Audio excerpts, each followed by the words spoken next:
people are losing their jobs, there's a lot of economic turmoil, and there's a lot of uncertainty, and people are worried for their futures right now. And in such situations, we do tend to think negative. For this, we have with us Dr. Kamna Chibber, who will help us address these issues. I will be asking her questions from people who are struggling financially right now, and she will be giving us tips and solutions on how we can get through this time smoothly and without letting our mental health get impacted. So, hello, Dr. Kamna. Thank you for joining us. I got laid off a month ago. The market is dry, and I'm too stressed about getting another job. I can't sleep or eat. Please help me regroup and refocus. I think it's very important for anyone who's experiencing this kind of a situation to understand that currently the scenarios we are in, of course, there's a lot of uncertainty and there are no easy solutions which are there in front of us. For most of us, we typically have a very problem-solving kind of an approach. We say that, okay, there is X in front of me and let me try and determine what are the methods in which I can dissect this problem, split it up into its parts, figure out what would be the best solution in this case. And had this been any other time, the solution would have been to say that, okay, the job is not there right now, but I've got these other 10 opportunities. Let me start applying. It may take me a little longer, but I need to continue with that. What is very important is to still fall back in some ways to that same approach. What is going to happen right now is that if a process would have taken a couple of months, it may take longer than that in all likelihood. And yes, you may feel that that may be taking the best case scenario, and it may not necessarily be exactly that's the way that it is going to happen. But at this point in time, we all need to look at what is there in front of us, the here and now. The here and now is that hopefully within the next a short period of time, we should be looking at some sort of a revival of processes of things, and we need to try and make the best of the situation we are in currently. So if you would have previously applied to 10 jobs, right now try to apply to far more number of jobs, because yes, the opportunities, it may take a little longer for those opportunities to fall into place for you. It's also important that instead of just looking at one kind of an opportunity, try to look for various other associated kind of avenues. So don't stick to plan A. Try to go towards a plan B, C, D, and E also.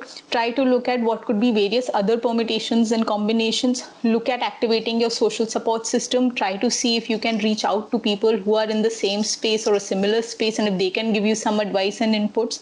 Ensure that you are not letting it impact your routine even today, because that is what allows us to maintain our mental health during such a difficult time. So still get up in the morning, push yourself, even though you may not want to eat, break up your meals into smaller portions, have more frequent, smaller meals, but ensure you're doing some of these things, because if you're not going to take care of yourself, the very problem that you are being preoccupied with, you won't also find a solution for it.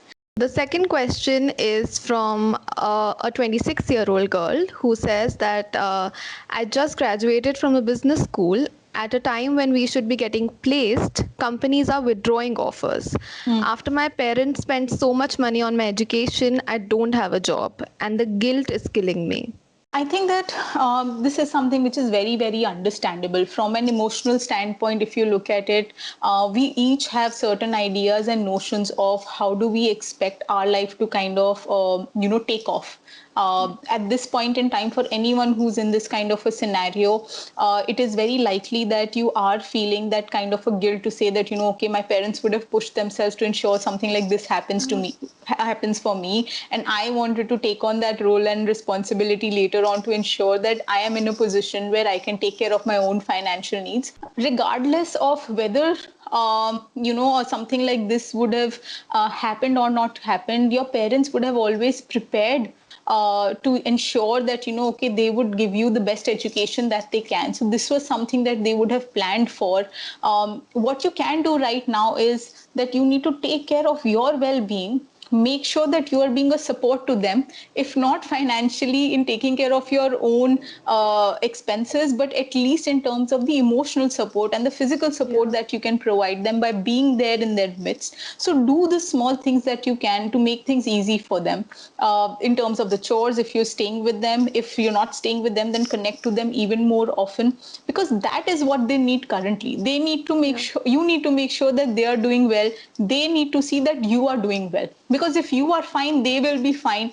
Even if there's a lag of, another 6 months or so, or maybe even a year for you to get your job, they would not be concerned about that, because for them, the most important person is you. And if you are doing okay, they will be okay as well. Yeah, and feeling guilty is obviously going to make it worse for you. You can't blame yourself in such a situation. Yeah. Absolutely, because this is not in your control. It's not Yeah. something that is of your own making, that you haven't put the efforts. And the best thing that you can do as an individual is to just put forth efforts. I went from a 24/7 on the go job to doing nothing all of a sudden. My days and nights have no routine. I'm just mindlessly watching Netflix. How do I get out of this slump and how do I be productive? So, somewhere what you need to do very, very actively is to take a step back. Start with one thing. Just start with, say, setting your time to wake up, right? You wake up, say, around 9 or 10 in the morning. If you've been waking up, say, close to noon, make sure that you're shifting it consistently. Ensure, regardless of whatever time you're falling off to sleep, even if it's in the wee hours of the morning, still wake up at 9, so that your sleep cycle starts coming into sync. Once your sleep cycle starts getting set up, you will find that since you are awake, you would start taking care of your household chores also. You would start becoming a little more responsive and responsible for a lot of other things which are going on around the household.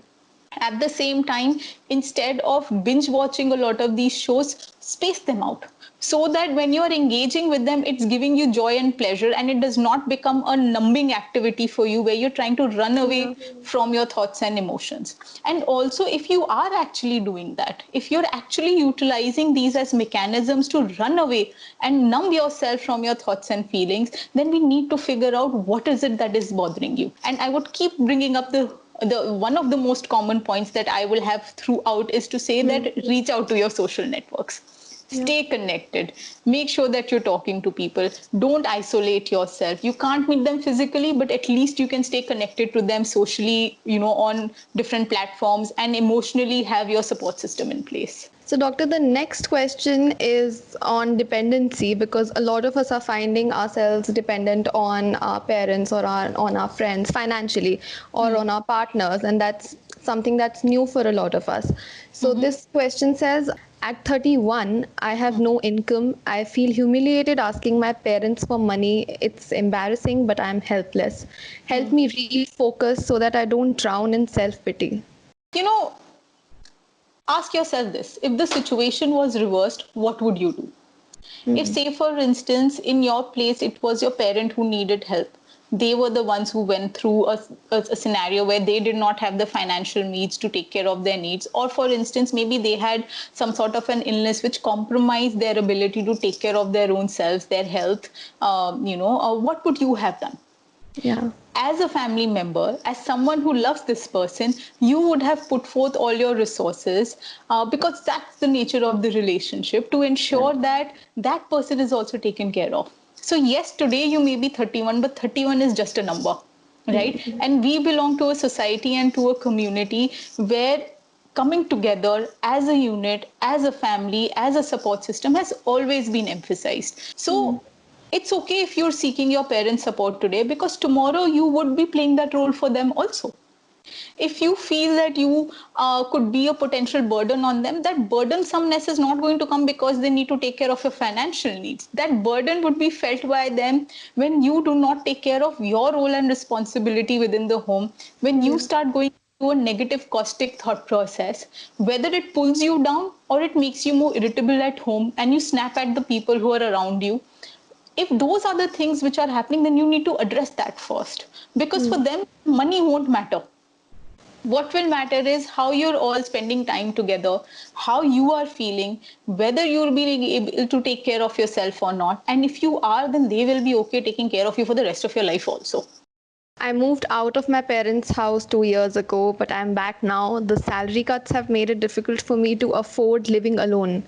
How do I adjust living with my parents? My relationship with my family members is strained, and now I've become used to my own space.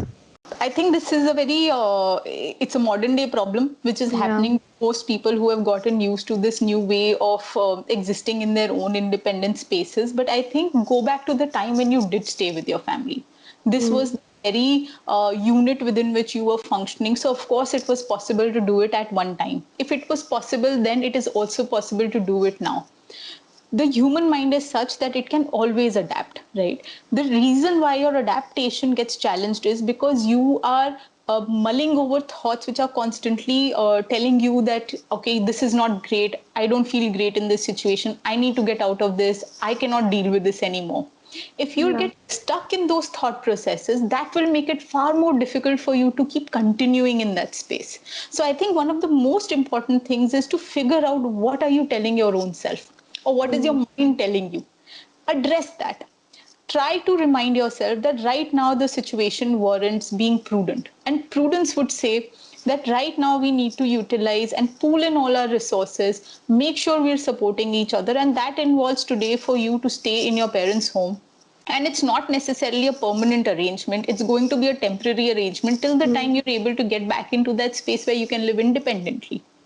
If you're facing conflicts within your family unit, use this as an opportunity, or at least consider to use this as an opportunity to have some conversations about the issues that you are facing over there. Try not to have those conversations in a moment where everyone is flaring up, because that's the worst time to try and address something. I'm a 16-year-old girl living in a joint family. The past 2 months, I have seen my parents under immense stress. My father lost his job, and I don't know what I can do to help. The first, foremost, most important thing that you can do to help is to ensure that you are doing what your job is. Your job is to stay focused on your studies. You're 16, so I'm guessing you're somewhere in the 10th or the 11th grade currently. For them, nothing would matter more than you making sure that your studies remain unaffected and unimpacted. That is probably one of the biggest concerns that your parents currently have. And they may have concerns about how you may or may not be communicating with them, or if they're feeling that there are some other concerns that are there in your relationship with each other. You can take care of those things. That's what you focus on, because in this situation it's not possible for you to take on responsibility for an aspect of your father's life which is not in his control, so it certainly cannot be in your control. So if you are going to focus on an aspect which is completely out of your control, it's going to make you feel helpless. So focus on what you can do in this situation. Take care of your roles, your responsibility, your studies, your relationship with them. Try to ensure that stress does not come to them from your side. Is there anything else that you would want to say about people who are currently struggling financially and who basically don't see a very long term? They don't have a very long term approach right now, and they're just looking at the immediate issues that they're facing. So, is there anything? Are there any quick tips that you would want to give them in terms of, taking just the next step and how they should go about that? I think just a few things that I would like to highlight here. One, we have to be in the present moment. We need to look at the here and now. Preoccupying yourself with the future is going to serve no purpose, because there are no answers. No person, no individual has a clear answer about what the time frame for anything is going to be, what the outcomes are going to be like. So look at what you have in front of you. Try to address it in the best way that you can. And remember, the key is the best way that you can. It's not about resolving and solving it. It's about taking the best approach that is possible given the scenario. That will allow you to feel a little more positive and a little more relaxed. Because if you've put your best way forward, you've given it all your effort, that's the only thing that you can expect from yourself. So your expectations need to change. Expectations of an outcome need to be replaced with expectations of giving in your full effort, and then seeing how things evolve and develop in the future. At the same time, it's very important, I feel, to take all we need to work as a collective. We need to try and help and support each other, and we need to try and ensure that we are maintaining our own optimism by ensuring that we are working together as a unit. So if you are seeing someone around you who is struggling, typically you may not have thought about reaching out to them, but use this time to do so. We all together can ensure that we are coming through this entire experience as a society in a much better way.